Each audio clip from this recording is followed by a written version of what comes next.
Dons ministeriais na infância. Gente, esse é um tema que sempre dá.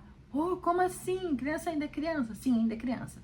Porém, se você tem um olhar um pouquinho espiritual, se você olha um pouquinho as coisas de Deus, você vai perceber que a forma como essa criança se comporta, a forma como essa criança entende o Senhor, a forma como essa criança escuta a voz de Deus, dá dicas. Não estou dizendo que todas as vezes vão ser assim, mas dá dicas sobre o chamado que o Senhor deu para ela. E nem sempre estão nos dons ministeriais.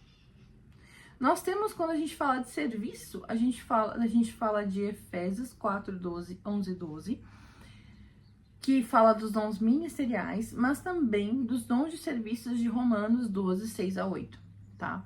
Então, vamos lembrar. Ministério, a gente vai falar sobre apóstolo, profeta, evangelista, pastor e mestre. Ele tem o propósito, esses dons, né, de equipar a igreja para servir o Senhor. Já os dons de serviço incluem servir, ensinar, encorajar, contribuir, liderar, demonstrar misericórdia. São maneiras práticas de mostrar o amor de Deus dentro do corpo de Deus. Quais são os dons ministeriais? O apóstolo é aquele que começa coisas novas para o Senhor. Vamos colocar de forma bem básica, tá, gente? Profeta, aquele que escuta a voz de Deus e fala ao povo. Evangelista, aquele que conta às pessoas sobre Jesus. Pastor, aquele que cuida das pessoas como Jesus faz. Mestre, alguém que ensina sobre a Bíblia para que os outros possam aprender. Eu li essa parte, mas só pra te dar um norte, tá? Quer dizer que todas as crianças vão se encaixar em um desses 5 ministérios? Não. Mas quer dizer que todas elas vão ter uma identificação maior com um desses 5 ministérios. Por quê? A gente começa a perceber isso na forma como a criança fala e na forma como a criança escuta o Senhor. Eu tinha um tempo atrás, fazem 4 anos já, eu passei 2 anos em uma turma com as mesmas crianças, tá? E eu pregava todos os domingos para elas, então eu fazia todo o culto com elas e eu deixava para elas fazerem a palavra de oferta.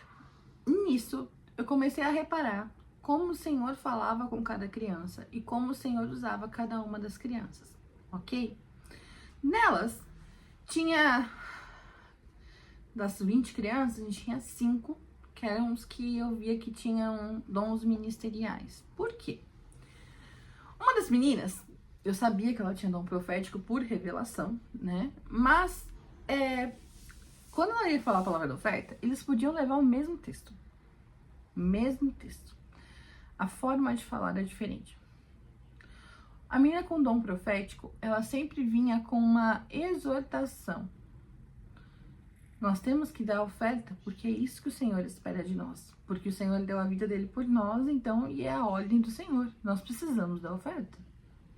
O profeta, ele normalmente é prático, direto, e a profecia, ela tem o intuito de exortar, encorajar, e eu esqueci a outra. Mas são 3 pontos, tá? E dar direção.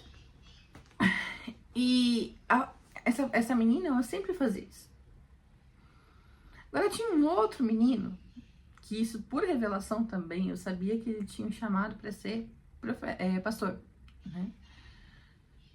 E toda vez que ele pegava o microfone para falar, podia ser o mesmo versículo.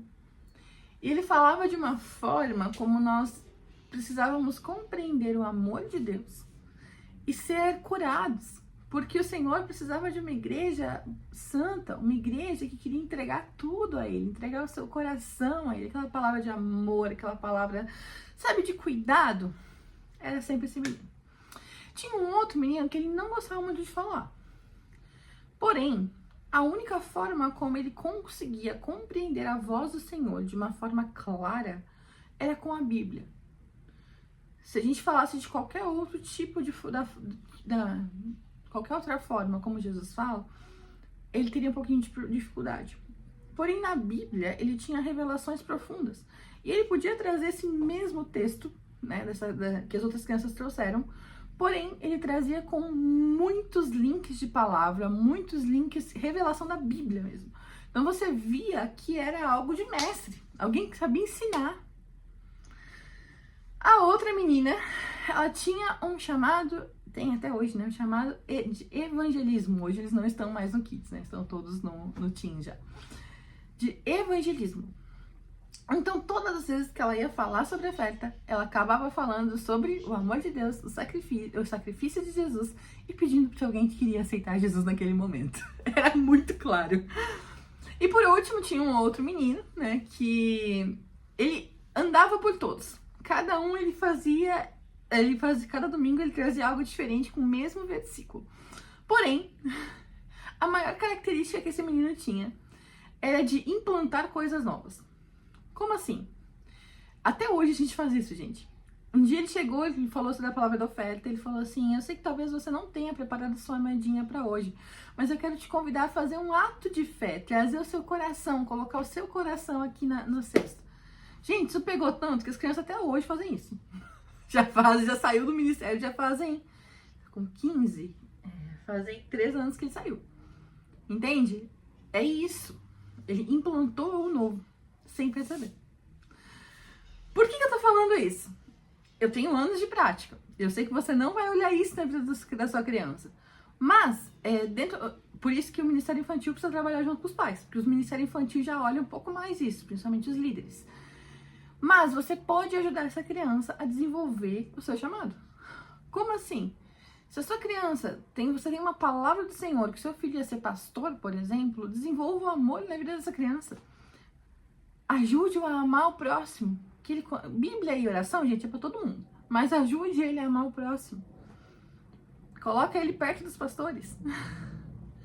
Se sua criança tem essa facilidade de evangelismo, leva ele para perto dos evangelistas da sua igreja. Leva ele para evangelizar na rua. Desenvolve isso. Se a sua criança, ela tem chamado para ser profeta, se você percebe que ela tem revelações constantes da palavra do Senhor, que ela tem sonhos e visões, coloque ela perto do ministério de intercessão. Sério. Por quê? Porque é diferente, tá? É diferente.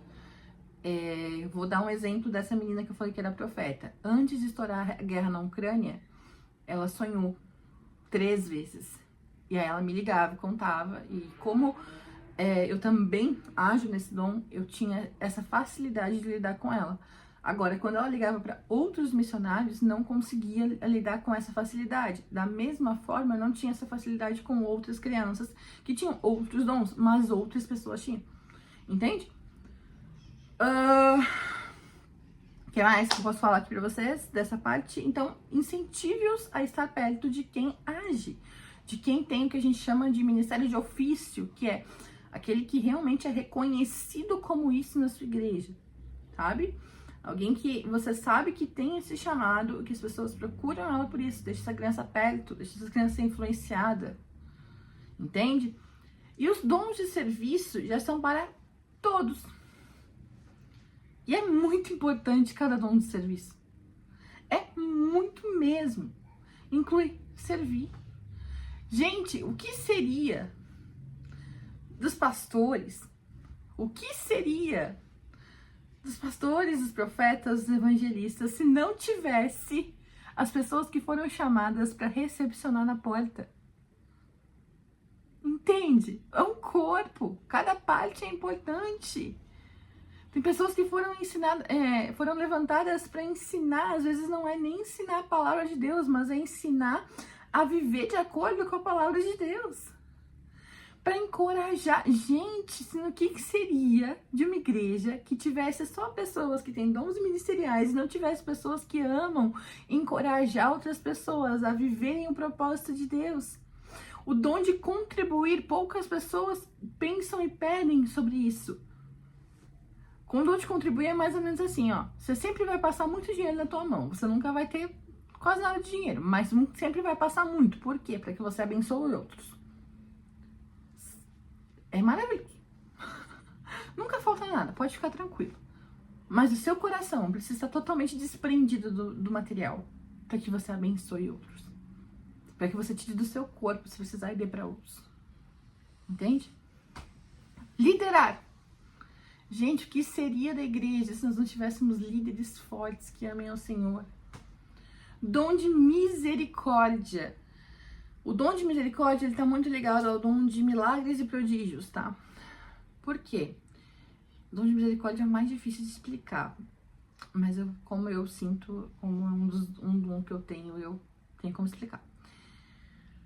É como se você olha para algo e você sente um amor tão grande.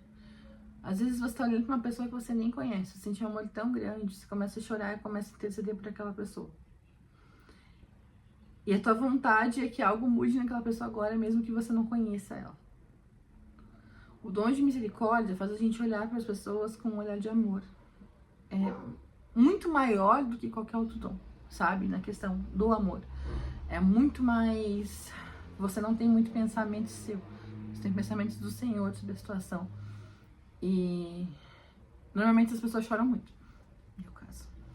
Choram muito mesmo. Que do nada, assim, a pessoa começa a sentir... no meu caso, tá, gente? Eu começo a sentir as emoções das pessoas. E aí eu sinto muita vontade de chorar e interceder pelas pessoas. É legal. É legal porque você pode amar as pessoas de uma forma como Jesus amava. Sabe? E é bem legal mesmo. Mas, assim, o que seria de nós se a gente não servisse ao Senhor? Então você pode incentivar essa criança a servir. Qual ministério você serve hoje? Peça um dia, avise o líder do ministério infantil, tá, gente? Mas peça para que essa criança, e o seu líder também, que essa criança fique servindo junto com você. Ah, eu recepciono na porta. Que bom! Coloca essa criança junto. Ah, eu limpo a igreja. Que bom! Coloca a criança junto. Ensine a servir. Ah, eu oro pelas pessoas. Coloca a criança junto. Intercessão mesmo, né? Coloca a criança junto. Faça essa criança aprender a servir. Aí eu falei pra vocês no último vídeo sobre um filme, né? Vou continuar agora, então. Se você não assistiu esse filme, você pode assistir. Lá no meu Instagram deve ter alguma coisa sobre ele, com textos bíblicos e tal. Deve ter ainda. Faz tempo que eu postei, mas deve ter ainda. E você pode olhar um pouquinho a questão dos dons ministeriais e dos dons de serviço nesse filme também. Por quê? Porque a gente tem o Bruno ali, que é um profeta. Profetas são pessoas que são bem compreendidas. Por quê? Porque elas têm um zelo pelo povo de Deus, um zelo pela palavra de Deus, um zelo pela vontade de Deus tão grande, que às vezes ele se torna bravo e não é que ele quer ser bravo, é que ele quer que todo o povo ame ao Senhor como ele ama. E ele não se importa de ficar escondido nos cantos, que na verdade é isso que os profetas gostam de fazer, pra ser bem sincero, tá? Ficar escondido nos cantos pra parar aquilo que precisa parar para que ninguém sofra, sabe? E aí você tem o Bruno saindo da família dele para ficar, é um serviço que ele fez ali. Ele não compreendeu, e isso foi errado. Ele não compreendeu o que ele viu. Por isso que a gente precisa buscar discernimento no Senhor, do que tudo que a gente ouve do Senhor. Ele não compreendeu. Se ele tivesse compreendido, ele saberia que aquela destruição era para que algo bom recomeçasse. Era para que houvesse amor novamente. E você tem a própria atriz principal, desenho principal ali, né? Que é a Mirabel. Ela aparentemente não tem dom nenhum. Ela aparentemente não sabe o que fazer. Porém, tudo ali funciona porque ela tem amor em servir a sua família. E de tudo que a gente pode querer fazer para o Senhor, o mais importante é amar a Deus acima de todas as coisas e ao próximo como a ti mesmo. Como eu disse, não, esse filme não foi feito com um olhar cristão. Porém, todos esses filmes são feitos como cópia da Bíblia. E nós podemos virá-los. Nós podemos mostrar para essa criança que isso foi cópia da Bíblia, mas que a Bíblia fala isso. E que a gente pode viver algo muito maior com o Senhor. Amém? Gente, Você tem no material complementar algumas coisas extras, né, pra você falar com a sua criança. Porém, essas 2 aulas, o que eu deixaria pra você? Primeiro, entenda que a criança, mesmo sendo criança, ela é a igreja do hoje. Então, ela age em dons. Sim, o Senhor tem um chamado para cada criança. Seja ser um médico de respeito, que será que vai curar as pessoas com orações ao invés de remédio. Olha que legal. Ou seja, ser missionário em outro país. As 2 coisas mostram o amor de Deus. Agora entenda como pai que o teu plano para o seu filho precisa ser o plano do Senhor. Senão você vai se frustrar. Ah, mas Juliana, por que você está falando isso? Porque a vontade do Senhor é boa, perfeita e agradável. E qualquer outra vontade que você colocar para o seu filho, ela não será tão boa quanto a vontade do Senhor para a vida dele. Nós vamos falar sobre isso na última aula. Liberar os filhos. Para casar? Não, para viver a boa, perfeita vontade do Senhor. É para isso que você está criando seu filho. Então entenda que ele vai crescer e que ele vai viver a boa, perfeita vontade do Senhor. E muitas vezes não tem a ver com o seu plano. Amém? Em tudo isso, o que eu quero te falar é: busque o amor de Deus. Porque se você tiver amor a Deus e ao próximo, você vai saber exatamente como guiar o seu filho. Agora, se o Senhor já te deu uma revelação de um chamado para a vida dessa criança, deixe essa criança perto das pessoas que vivem esse chamado. Deixe que ela tenha essa cultura. Crie essa cultura. Porque o ambiente, a mesa onde você se senta, ela influencia naquilo que você é. Amém?